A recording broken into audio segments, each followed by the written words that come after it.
I have 5 items that I want to visit with you about this evening. And the first of those is a review of our new traffic hotspots. We do a citizen survey every 2 years. And in the last 3 of those surveys, we've asked our residents to let us know the top locations that they have for traffic concerns, because as you're well aware that traffic has been a #1 priority in those surveys for quite a while, but traffic's a general comment. So what we try to do is drill down into that and see exactly what those concerns are. And for 2 weeks, there is a link that is posted on our website, and people are asked to identify their top 3 hotspots. This year we had very good feedback. Almost 5,700 valid data points were received, giving us their opinion on that. And we're pleased to report that work is already underway on each of the top 3 spots that were identified. Improvements for the 2nd and Bryan intersection are already under design, and construction is scheduled to take place on those during fiscal year 1920, which starts in July of 19. The 2nd and Boulevard intersection improvements are also under design. Construction is scheduled for that project for fiscal year 2021. And it's important to realize we're self-funding both of those projects, basically to move them along quicker instead of trying to wait for matching funds. It was just felt that these 2 are very high priority areas, so we're funding those strictly through the city. And then for the 3rd one, next month we're submitting an intersection improvements plan to ACOG, or the Association of Central Oklahoma Governments, for funding for intersection of Danforth and Kelly.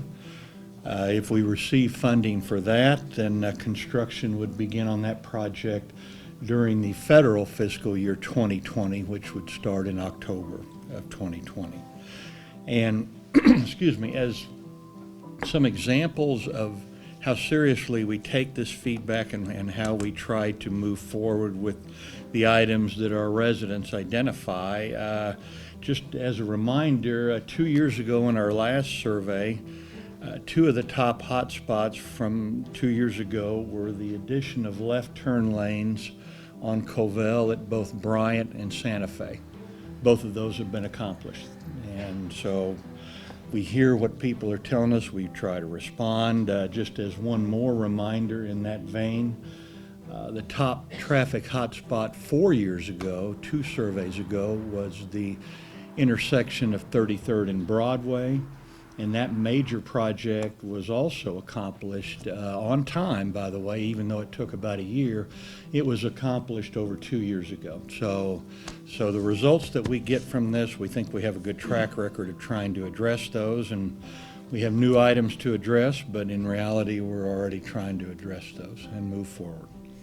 The second item is the Spring Creek Trail Extension and trailhead parking, Construction began on this project in September, and the trail involves roughly 2,200 feet that runs northwest from Spring Creek Park at Arcadia Lake to the existing portion of Spring Creek Trail that leads to I-35.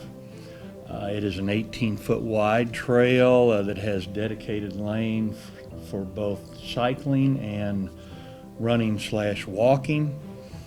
Residents will be able to access the trail near Spring Creek on 15th Street when the parking lot is completed, and there will be no fee charged to those people who are just using the trail itself. Third item is the Spring Creek Trail linkage to Integris Hospital.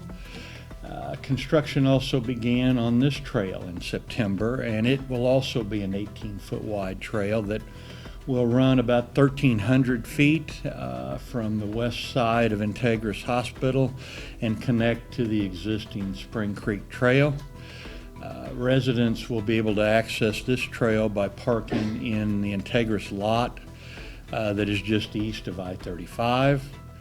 And just as a reminder, both of these trail projects are funded from the 2017 Capital Improvement Sales Tax. The cost of both of these together is a little over $1 million.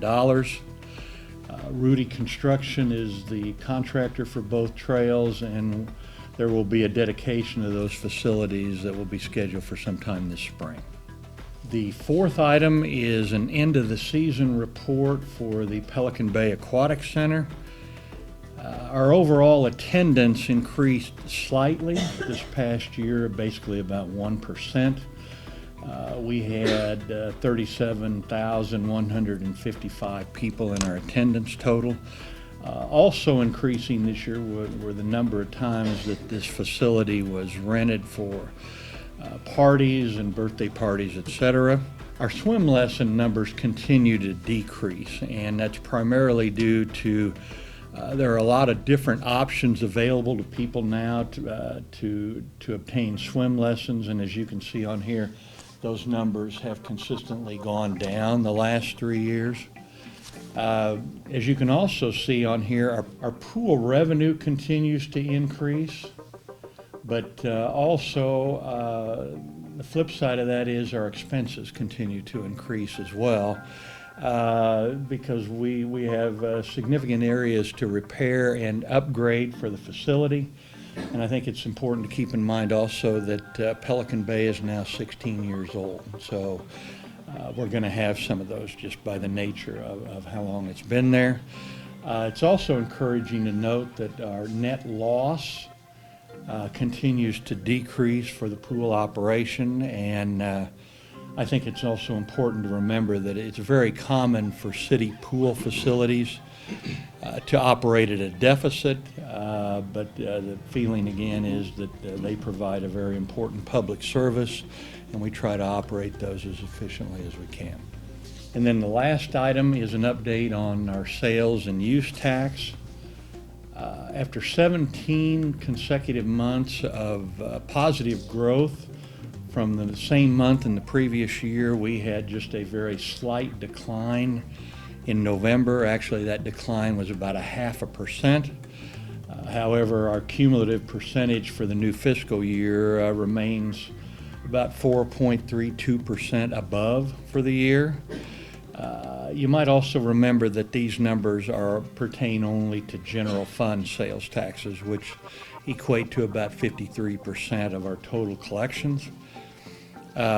Use tax receipts for the month were a new record net total of over $970,000.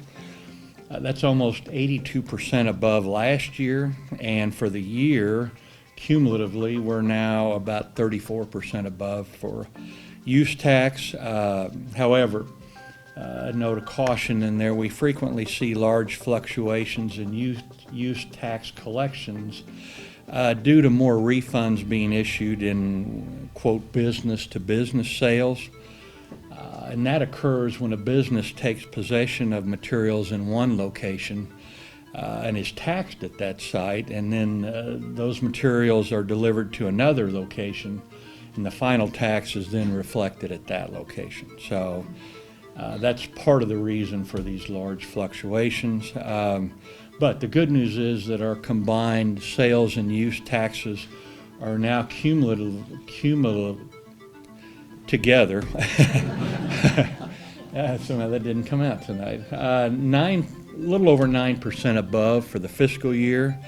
And that's even significantly above what we had at this time last month, which was about 8%. So the news continues to be very positive on both sales and use tax.